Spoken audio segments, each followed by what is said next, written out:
Friends, let me tell you a story from a quiet little town near the hills of Tennessee, where lived a humble man named Henry. Henry was a potter by trade. Every morning, he worked with his hands, shaping clay into beautiful pots, bowls, and vases. He sold them at the local weekend market. His house was small, tucked under an old maple tree, and his clothes were faded with time, but his heart was full of kindness. Everyone in the town respected Henry, not because he was rich or powerful, but because he was honest, gentle, and always ready to help. If someone dropped a pot, he'd say, "Don't worry," and make a new one for free. If a child was crying at the market, he'd hand them a candy from his lunch sack with a smile. His wife, Emily, often worried. "Henry," she'd say, "we barely make enough to get by. You keep giving things away like we have everything." Henry would place a hand on her shoulder and reply, "Emily, what we give from the heart never makes us poor." A kind act always comes back in some way. One evening, as Henry was packing up his stall, a boy approached. He looked no older than 10, thin, messy blonde hair, jeans torn at the knees, and dirt on his face.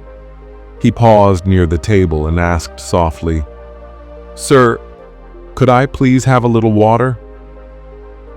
"I haven't eaten since yesterday." Henry didn't think twice. He gave the boy his own bottle of water and pulled out a peanut butter sandwich from his bag, the last thing he had left for the day. The boy sat on the ground, ate quietly, and looked up at Henry with tired eyes. "My name's Jake," he said. "You're really kind.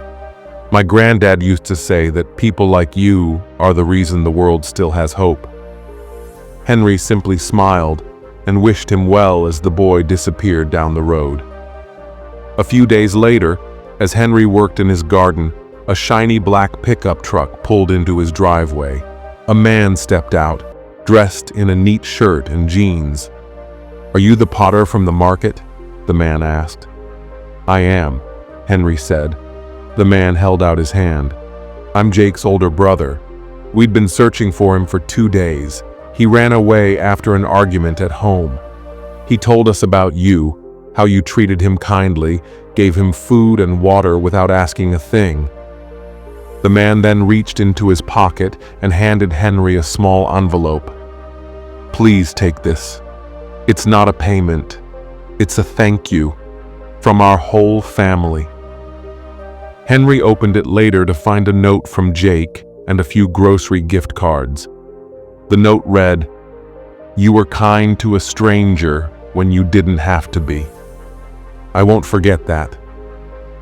That night, Henry sat outside beneath the stars, a gentle breeze brushing past the trees, and whispered to himself, "A single good deed may not change the whole world, but for someone, it can change everything."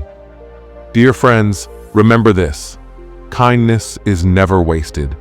Even the smallest act of care can grow into something powerful. You may not see the reward right away, but the world has a way of bringing it back when you need it most. Give from the heart, and life will give back in ways you never imagined. Pukal.